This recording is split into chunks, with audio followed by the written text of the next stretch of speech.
Dominator TV, Episode 2, where we will discuss Step 2 of 10 of the home buying process. I'm your host, Dave the Dominator. I'm officially happy to announce that we are live on all hosting platforms and are growing daily. Remember that the best thing you can do for me is to subscribe to my YouTube channel wherever you get your podcasts or anywhere else on social media.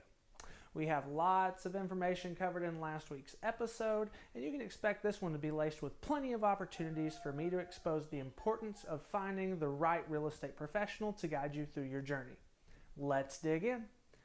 The second step to buying a home is finding a trusty real estate professional that can guide you through each step. Steps 1 and 2 are the only parts of the process that I consider to be interchangeable. Most clients who reach out to me haven't had the opportunity to get pre-qualified and need my advice as to who they should use. There is the occasional client who has their financial ducks taken down and is ready to dive in. If you haven't completed pre-qualification, that's totally fine. I assure you that it will be the very first thing your real estate professional instructs you to do. As far as finding the right professional goes, we need to start with the basics, describe agency relationships and why they matter, and show you the pros and cons of working with different companies. As I'm sure you've already experienced, the word realtor is thrown around quite a bit to describe a professional who sells homes. I'm here to tell you that it's not true. The term realtor applies only to professionals who are active members of the National Association of Realtors. But what does that affiliation mean? In the earlier days of the United States, real estate transactions were largely handled by attorneys, private citizens, and those who refer to themselves as real estate professionals. As any unregulated businesses go, there was plenty of opportunity for these professionals to fraud the general public, discriminate, and look out for their own interests. The most professional of these real estate professionals got together in 1908 to establish a status quo of how real estate should be handled. They drafted the National Association of Realtors and adopted a code of ethics that dictates how realtor members are to conduct business. Think of it as a much more powerful Better Business Bureau. These realtors sought to standardize business practices and put the needs and rights of the consumer first. On top of regulating how professionals were to conduct themselves, the Association of Realtors was also responsible for crafting area multiple listing services that we now call the MLS. An MLS is a local database of all properties being sold, under contract, and previously sold. The MLS sought to put all of the properties being bought and sold in one place. Prior to this, a buyer may be looking in the local newspaper to find their home, but the perfect home for them isn't listed in the newspaper. It's on a local church bulletin instead. This means that this ready, willing, and able buyer may not have had the opportunity to even know of the existence of the perfect real estate listing. With the onset of the MLS, consumers now knew that any home listed by a properly qualified professional will be in this system that they have access to. The MLS system started as a series of books published every so often and now maintains its source online as a primary resource. In modern day, the National Association of Realtors is split up on a national, state, and local level, similar to the government. The National Association of Realtors sets precedents and standards of practice based on national real estate laws. The state association does the same for each state's different laws, and the local associations look out for their particular area. These divisions make it easier for your agent's association to best serve the public in a certain area. By being a member of the association, my River Counties Association of Realtors, I'm also a member of the Tennessee Association and the National Association by default. Whew, what a mouthful. Why do you need to know about the association?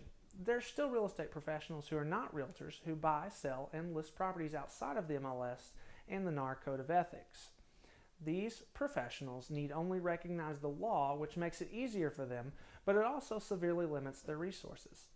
For example, without affiliating yourself with an association, you cannot list any of your clients' real property on an association's MLS system, which has proven to be one of the main sources of home searches. The MLS system is responsible for feeding information to third-party real estate sites like Zillow, Trulia, Homes.com, and Realtor.com.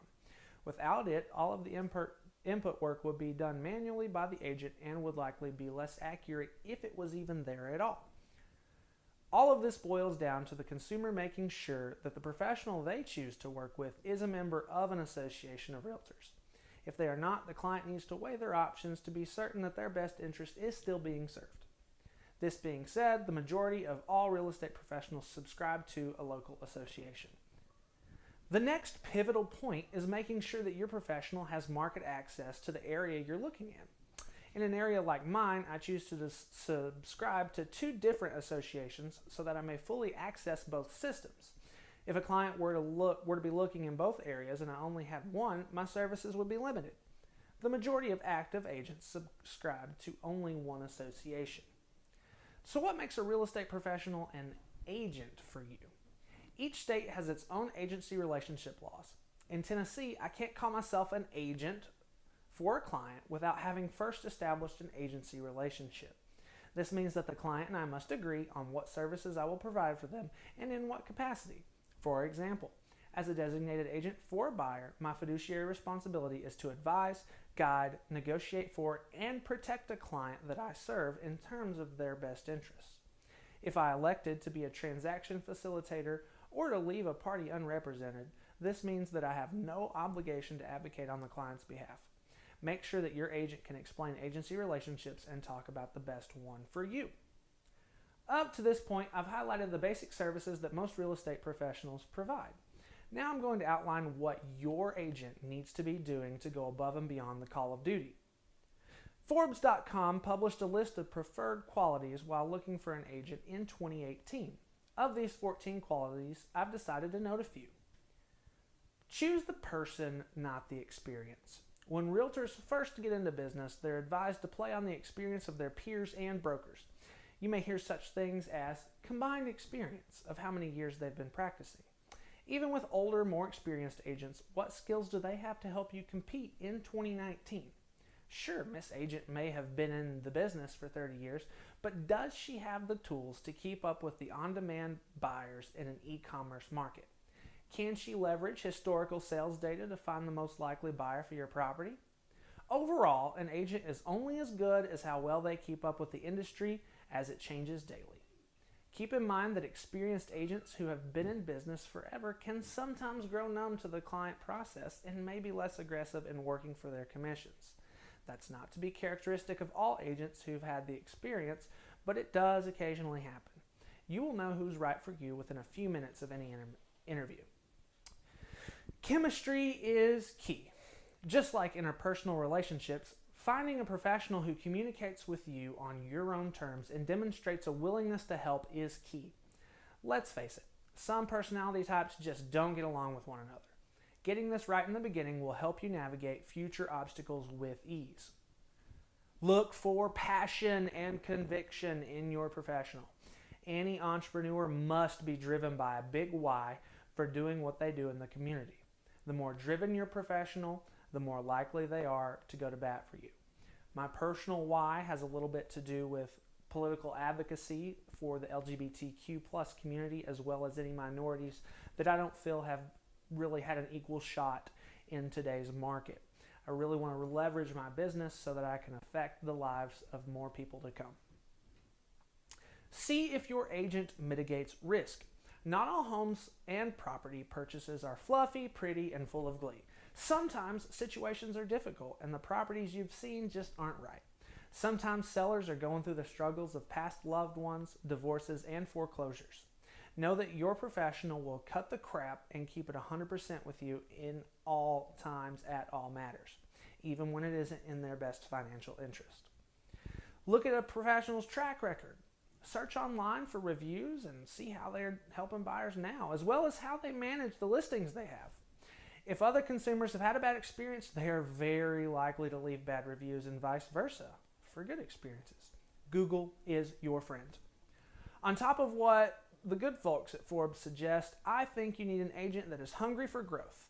As our business continues to move forward with e-commerce looming in the future and transactions becoming faster and faster, you want to find someone who's on top of all these changes and wants to bust their butt for you.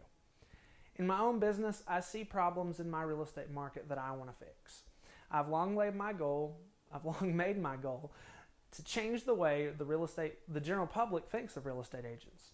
In the most legal Robin Hood-esque way, I want to bring the focus back to the consumers we so desperately need to put first.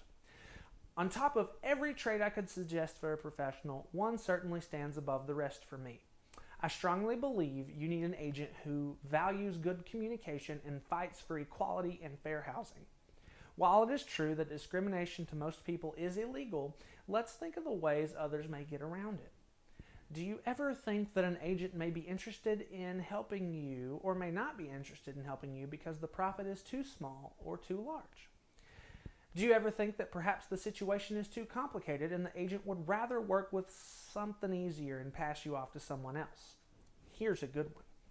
How many of you have not received calls back from agents when you requested help from them? Online, in person, text message, whatever. Moreover, in certain states, there aren't laws protecting the public from these types of bias, especially within the LGBTQ plus community. When people are the core of our business, serving them needs to be paramount in an agent's success, no matter who they are. We could identify traits all day long that will help your agent be successful for you, but at the end of the day, the choice is yours. You deserve the opportunity to have a customized service catered specifically to you, no matter what your situation is. As always, I have a network of worldwide professionals that I can refer to anyone seeking an extraordinary real estate agent. I'm incredibly picky when it comes to making sure my customers and followers are taken care of, so please reach out to me or drop me a PM if I can help with your search. My business strives to promote equality for all and eliminate discrimination and inequality for the general public.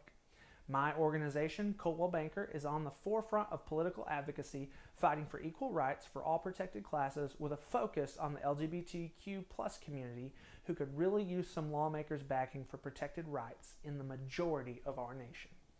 That wraps up our deep dive into finding the right professional for you. Until next time, this is Dominator TV, hosted by me, Dave the Dominator. Thanks for watching. Remember to follow me on social media. Find me on Facebook at Dave the Dominator, YouTube at Dominator TV, Instagram at Dave the Dominator, one word, and Twitter at Dave Dominator 18, because that one has apparently been taken before. These videos will be distributed as podcasts and found wherever you get your podcasts. I can be emailed directly with any comments, questions, or feedback at dave@davethedominator.com. For local real estate advice, email me, call, or text 423-290-6827. Reach out to me personally with any situation-specific or location-specific questions you have, and I'll happily work with you to get those answers. All information given in this episode is not to be taken in lieu of any legal advice given by someone more qualified than me. It's simply here to help you make the best decisions. Dominator TV is created, hosted, and edited by David the Dominator Sanders, Realtor and Team Leader, Coldwell Banker Kennard Realty in Cleveland, Tennessee. Mobile number 423-290-6827. Office number 423-476-5532. Each Coldwell Banker office is independently owned and operated.